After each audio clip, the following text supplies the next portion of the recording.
words of Romans so that we get into the flow of what we're going to be discussing, remembering that it's going to be 9 through 12, and specifically verse 11 we'll be touching on this morning.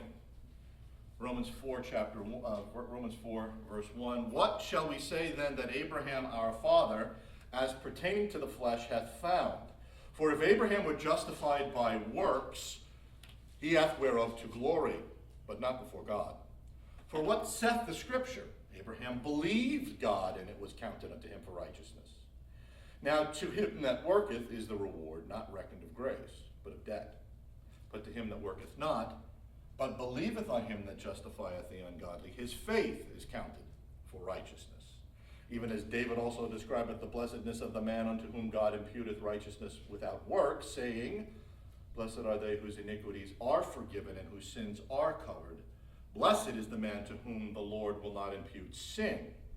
Cometh this blessedness then upon the circumcision only, or upon the uncircumcision also?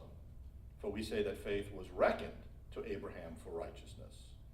How was it then reckoned? When he was in circumcision or in uncircumcision? Not in circumcision, but in uncircumcision.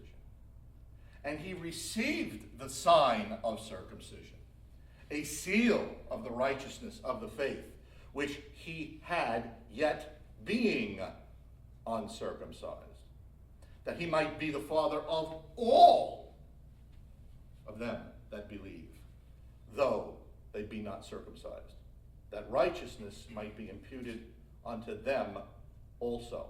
And the father of circumcision to them who are not of the circumcision only, but who also walk in the steps of that faith of our father Abraham, which he had being yet uncircumcised. And may God bless the reading of his word. So we're dealing with this concept of sacrament. Verse 11, and may God bless the reading of his word, and he received the sign of circumcision, a seal of the righteousness of the faith, which he had yet being uncircumcised. And notice that Paul actually mentions that twice in this brief section. Now, we'll go into this section in more detail next week. I just want to focus on verse 11. But before we do that, let's briefly go over, and I mean briefly, the first 8 verses. We're talking about the fact that it is by faith, not works, that man is justified. We are talking about the fact that Paul tells us that this faith comes to us from God, and our righteousness is imputed to us. It is not earned. And he makes it known that this occurred before Abraham did any work or any act. Okay? So this is the background. We get into this morning, which, if I were to give the sermon a title, it would be Sign and Seal and Delivered. Reminds me of a song from the 60s. So let me do this. I want to read Article 25 of the 39 articles on the sacraments, just the first paragraph, and I will come back to it at the end. I'm not going to preach on this per se. Article 25, the first paragraph says, Sacraments ordained of Christ be not only badges or tokens of Christian men's profession, but rather they be certain, sure witnesses and effectual signs of grace and God's goodwill towards us, by the which he doth work invisibly in us, and doth not only quicken, but also strengthen and confirm our faith in him. So this gives you the broad understanding of what a sacrament is. Now I want to unpack this, because we talk about sacraments, we participate in sacraments, and I wonder if we really do understand what the content of that is when we participate in it. Sacrament has gone through, if you will, a very bad rap, primarily because of what happened in the Middle Ages, because of how the sacrament was interpreted. But historically, the church has always recognized a connection between word and sacrament, always. But God communicates to his people not only in word, he does communicate in other ways as well, and one of the most significant ways is through sacraments. Now, some of you may know that sacrament comes from the Latin sacramentum, which is an understanding of the Greek word mysterion. Sacramentum, if you have actually listened to any of the discussions that I have ever given you when it comes to Latin, you'll know that whenever you talk about Latin, there is always, in some sense, a legal understanding of the term, and sacramentum is no different. The primary etymological understanding is a legal concept of money being deposited in a bank, if you will, by both parties in a suit to avoid frivolous suits, lawsuits. Don't you wish our courts today would take that tact? So that the defeated party then would lose the money. So it was put in reposit, if you will. So it's a legal monetary agreement to which both parties consent. It's a transfer of money from one to another. So in other words, it's a binding, and note the term binding, legal monetary agreement. And it's from this concept of binding agreement that the term comes to us in its theological circles, and it takes on that concept of binding or obliging or obligating a person. And from there it moved into the military concept of that binding obligation to be an oath or military allegiance or a pledge. And that's where we understand, that's where we get our understanding of sacrament, military oath or a pledge. Now you go through all of that and you sit there and say, well, that's interesting, but how in the world does that relate to the Greek mysterion, which essentially means something hidden, something secret, or something kept from another individual until such time as it is revealed. Those two seem incongruous. But you have to remember how sacraments were presented and or taught in the early church or in the early going. They were taught to catechumens, and how were they taught to the catechumens? But it was taught in secret. So this is where the sense of sacrament now changes in its theological uses. So, as R.C. Sproul will tell you, and I love his treatment of sacrament, at least at this point, in its most basic form, a sacrament involves something that is sacred, something that we regard as extraordinary or uncommon, and something that has a special meaning or a special significance attached to it. Now, when we see this, it comes to us in two forms, general and specific. The general form is that where God uses ordinary means in their various shapes and guises to communicate to his people something extraordinary or to provide an extraordinary meaning. For example, Noah and the great flood. Man had sinned, he had rebelled against the holy God. God was going to cleanse the earth. He sends the flood to cleanse the earth. And then what does he do? He provides the rainbow in the sky. So this natural phenomenon was used by God to communicate an uncommon or supernatural promise that he would never again destroy the earth via water. So we see in that sense the common being used in a very uncommon and specific way. The sacramental involvement then of the people of God occurs virtually every moment of our lives. Because in every way God uses the common to communicate the uncommon. Think about Romans chapter 1. The natural world screams of the power and presence of God. So he's saying that which is common, the very nature of the world, is used in an uncommon way. Think about the sermons that I've preached when I've talked about the glory cloud. Remember the cloud as the movable throne of God? Well, there you have a common element. So when you look out and you see a cloud, not every cloud is obviously the throne of God, the movable throne of God, but when you look, you think, cloud, and at least at some point, you should think, oh, well, I remember that.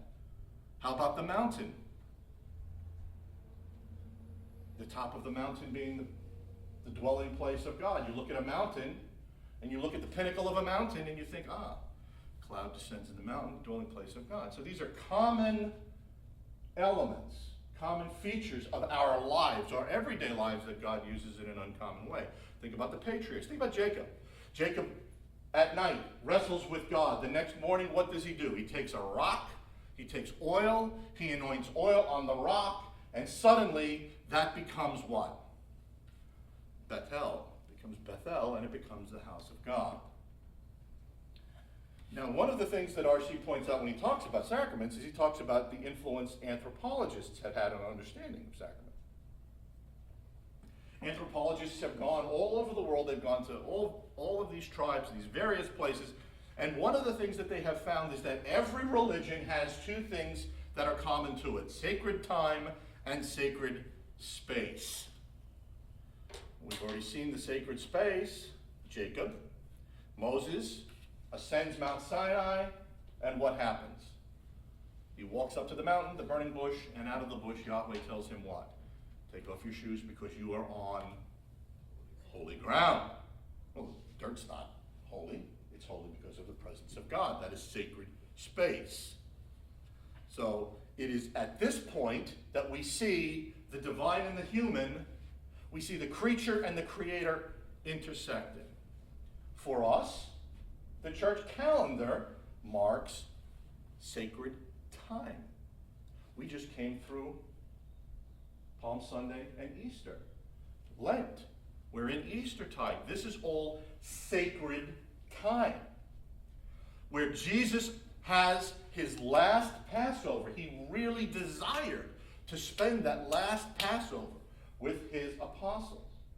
And he takes that Passover, pregnant with the meaning of judgment, of redemption, of exodus, of fleeing, and he incorporates in that an additional element, and that is the communal aspect of divine sharing of a meal.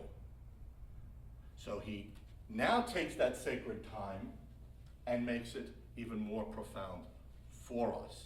And all of this is connected and intended to communicate that these things are special, they are uncommon, they are set apart. And because they are set apart and because they are linked to God, it is that link and his association that makes all of these holy. Now that's the general understanding of sacrament. Now we have the second and in many ways more powerful and direct meaning of sacrament, and that is the means by which God not only visibly communicates his word to us, but he also communicates his grace to us. And these are what we identify as the sacraments. Circumcision, Passover in the Old Testament, baptism and the Eucharist in the New Testament. And as Anglicans, we've assigned those two, baptism and the Eucharist, a special designation. We call those the dominical sacraments, from Latin, of course, Dominus, because it was the Lord that instituted only these two sacraments. So when we come to sacrament, we talk about sacraments, we use the classic expression given to us by St. Augustine, and later repeated by others, especially Peter Lombard. And Augustine says that a sacrament is the outward visible sign of an inward spiritual grace. And it's important to keep that in mind because that's verse 11 of Romans chapter 4. And that's what we're going to talk about for the rest of our time. Now, Bishop John Rogers has written a commentary, The Essential Truths of Christianity. It is a commentary on the 39 articles. It's a wonderful, wonderful treatment. It really, really is. It's really big, but that's because they use big print for old people like me who can't see. But he asks us, when we come to sacrament, he asks us to consider three implications. And he says the first implication is this: since the sacraments are means of God's grace, it is God who is the chief actor in the sacraments, not us. Pay attention to that. It is God who is the chief actor, not us. If I were to use one word, I would say it is objective. It is not subjective. Grace in and through the sacraments is his gift to us, his favor to us, undeserved at that. And as a means of saving grace, the sacraments are instruments of his grace. They are instruments of his undeserved favor to us. So for all of our evangelical friends and our Baptist friends who want to invert the function of the sacrament, in other words, I believe, then I go and I do God a favor by getting baptized, you have it wrong. That is not what a sacrament is. God does it and you obey. The second point that he wants us to understand, and points 2 and 3 are related, sacrament as a means of grace are highly personal and relational. Remember, I just told you that Jesus took the Passover and incorporated that with an additional element, the communal meal, which wasn't foreign to the Old Testament, but now it became prominent. Sacraments are not mechanical and impersonal.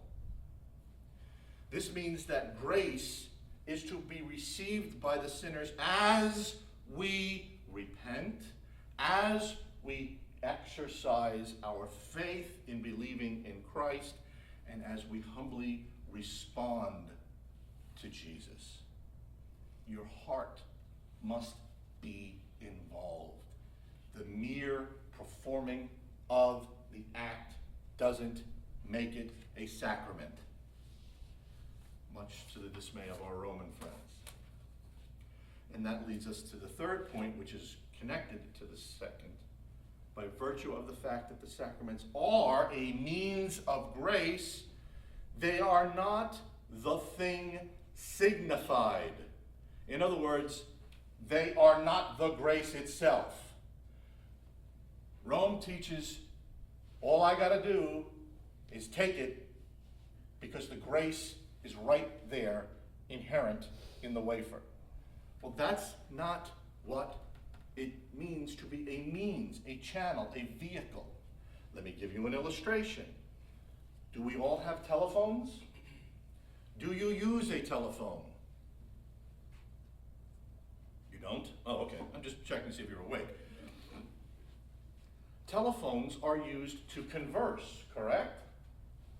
But a telephone is neither the speaker, the telephone is neither the listener, nor is the telephone the conversation. The telephone is the means to communicate. It's essential, it's real, it's physical, it's objective, but it isn't the conversation. The sacraments then are effective as instruments or as means of a vital relationship between God and his people. Both parties are involved and must be involved. So these are the three implications that you have to keep in mind when we start talking about sacraments. Now, I want to eliminate some confusion of terms. We always hear the terms sign and seal. Now, sign is an objective or an external mark or a token or even an act. Okay? It communicates a vast array of information depending upon the intended use of the respective sign. And it's important because, again, this is what Paul mentions in verse 11 of chapter 4. He uses that very word. We, however, unfortunately, we tend to view sign in its most basic, elementary, superficial way. For instance, a street sign. We see a street sign, and we just look at that and we dismiss it. Okay, it's a sign, blah, blah, blah. However, historically, signs have a much deeper, richer, and more powerfully significant meaning. Let me give you an illustration of the Greek word that Paul uses here in Greek literature. Just prior to the expedition to Troy, the Greeks are heading out. One of the first things that they see is a lightning bolt. Boom. Zeus throws a lightning bolt, as Homer tells us in the Iliad. That was a sign. It was a harbinger of things to come. It was a real physical element, but there was content to it besides the electricity. Think about Jesus when he speaks of the sign of Jonah. Okay, so a big fish swallowed a guy and then puked him out on the shore. Well, what did that imply? There's a whole wealth of theological content there. God's providence, resurrection, redemption, evangelism. All of this is involved in that sign. So a sign, then, is a real, physical, tangible object that points us to and connects us directly to that with which it is directing us. All right? Do you understand? It points us to and it connects us to that which it is directing us. It's not hollow. It's not empty. It has content. It is not a mere ordinance. Now, ordinance in and of itself is not a bad word, but unfortunately it has been used. So we see that there's this objective connection, this real connection that has content. Well, what's the second half of that? The second half is the seal. Now, seals come to us, wow, that's really funny. The idea of a seal comes to us in the non-biblical world to identify either a figure, a letter, a word, or any combination of these things. And we've heard about things being sealed. Well, there's a technical element that is already assumed in the word, and that there is an instrument making this seal, right? Could be a signet ring, could be anything, could be a stamp. So the idea is that there is an impression being made. This carries with it, of course, a legal element, where that this seal is a legal protection, and it is a guarantee in many ways of the authority and ownership connected with that seal, and it's especially in property. All objects that are suitable for being sealed could be marked, and note this, as the property of the owner of the seal. So it is a guarantee against violation. Original documents, wills, various testimony, etc. will bear some sort of official seal. According to the Roman law, when there was a seal that was applied, 6 witnesses had to affix their seal to a will, for instance. And it could only be opened when each of these 6 witnesses broke their own seal. So now this carries with it another element, and that is a seal can only be broken by someone of equal or greater authority. So the fact that the contents of something sealed, doesn't matter what it is, a document, a tomb, it doesn't matter, carries with it an inaccessible quality. Are you following? You can't access that. That seal closes whatever it is that bears that seal. So there's a bunch of motifs that are included in this idea of seal, not the least of which is power and authorization, legal validity and reliability of the inviolate nature of this closed and secret element, whatever it is that's being sealed. This comes to us in our religious meaning, where these seals usually bear and prominently bear the images of deity, which means that the link of the holder of the seal, in other words, I have a seal, and by using the seal, if I were a deity, I now connect myself with whatever bears my seal. And this, again, brings to fore this concept of inviolability. Cannot be broken. This is very prominent in the Old Testament, especially in Judaism. Seals made documents legally valid.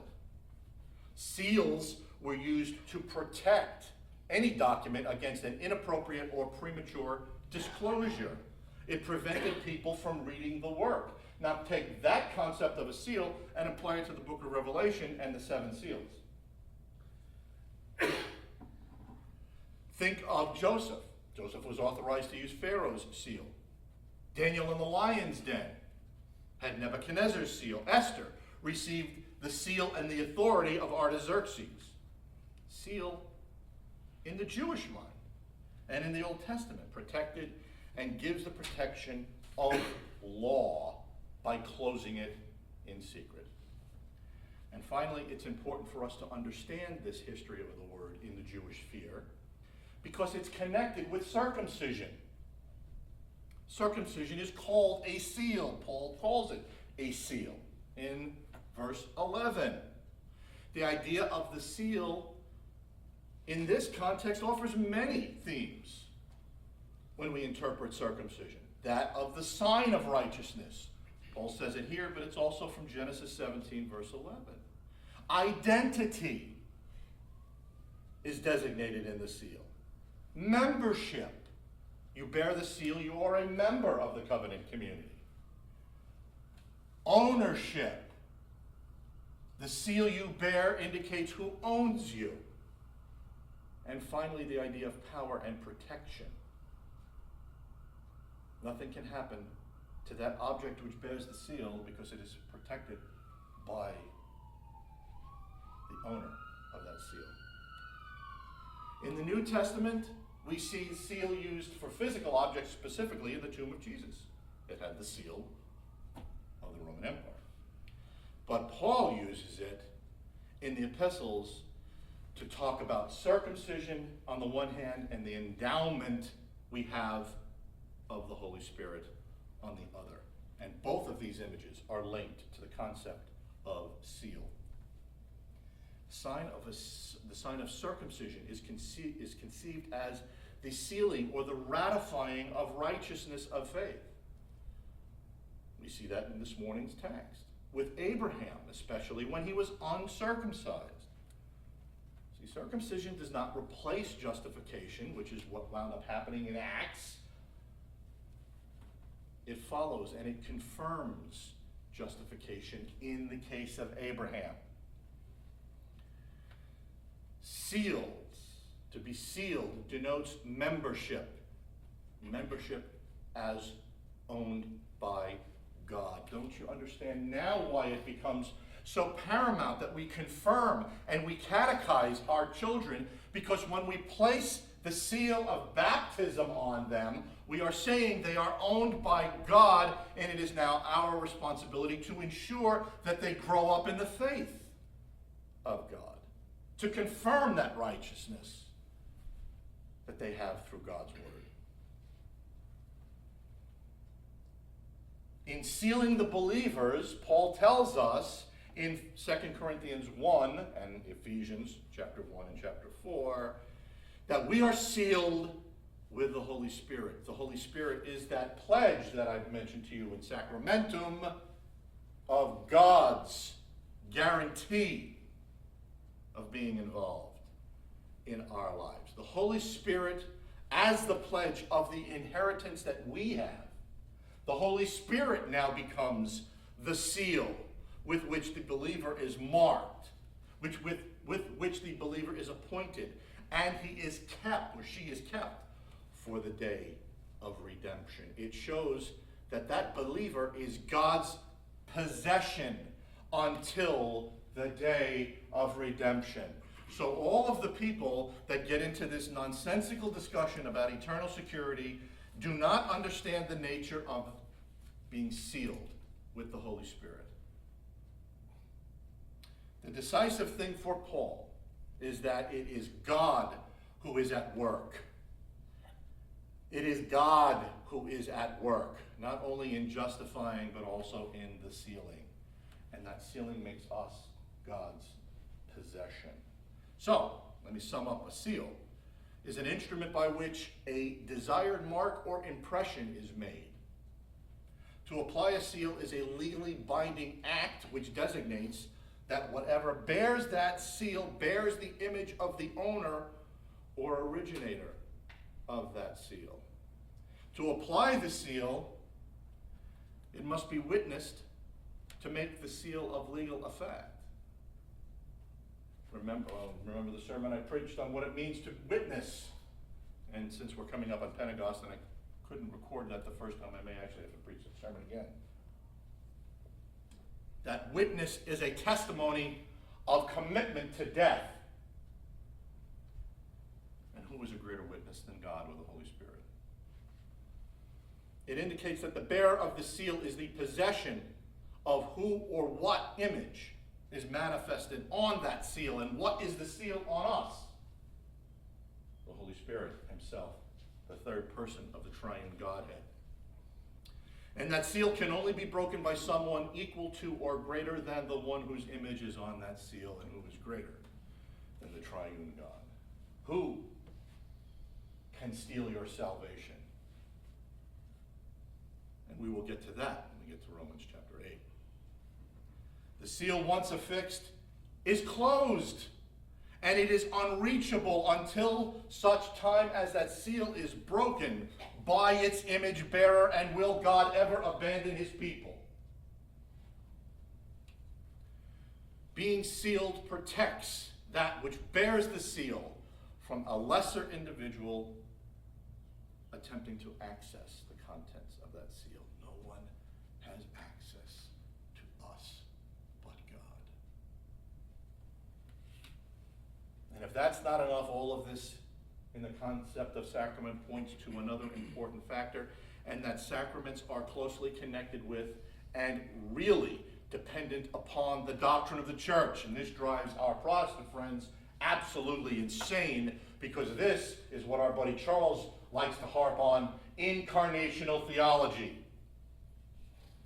In the fullest sense of the term, church means a community of those who are united to Christ, but the word is also used of all those who profess this union. And the sacraments are connected with this visible association of Christ's professed followers. Or to sum this, or to phrase it another way, if you're sealed with the Holy Spirit, if you receive the grace of Christ in the sacrament, if you are sealed in baptism, how do you see it? Because it's invisible. There has to be an external visible sign. The church came into existence through the word of God preached and received by faith, and then the sacraments are visible signs. They are visible expressions of membership in the society of those who have received the word, and at the same time as divine assurances. Sacraments are divine assurances, they are divine pledges, they are divine means of the promises proclaimed in God's word. Therefore, word and sacrament are always and must always be linked together. They must always be linked in the church. Let me put it to you this way. If you don't recognize and you don't believe that there must be a visible church, there must be a visible church, an actual physical local representation of the body of Christ, beyond the invisible universal church, you can't and you don't have a true sacrament, period. God cannot be your father. God cannot be your father